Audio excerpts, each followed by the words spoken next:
তখন বসে থাকে নাই।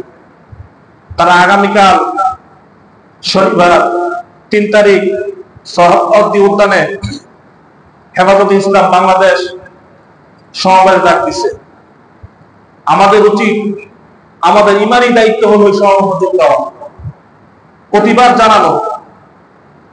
আল্লাহর জমিনে মুসলমানের দেশে কোরআন বিরোধী আইন, ইসলাম বিরোধী আইন প্রতিষ্ঠা হবে, এজন্য চেষ্টা করা হবে। আর আপনি মুসলমান মুখে আঙ্গুল দিয়ে বসে থাকবেন, আল্লাহর কাছে কি জবাব দিবেন? ন্যূনতম প্রতিবাদ আমাদেরকে জানানো উচিত।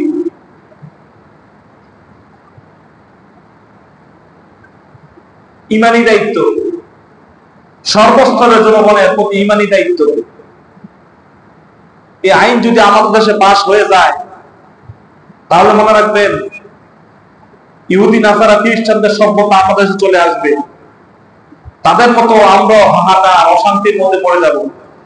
তাদের দেশে যেমন শান্তি নাই, আমাদের দেশেও শান্তি চলে যাবে।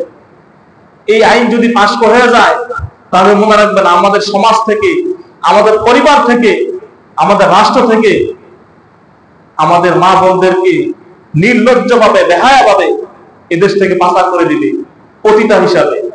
আমাদের মা বোনদেরকে পতিতা হিসেবে তারা দেখবে।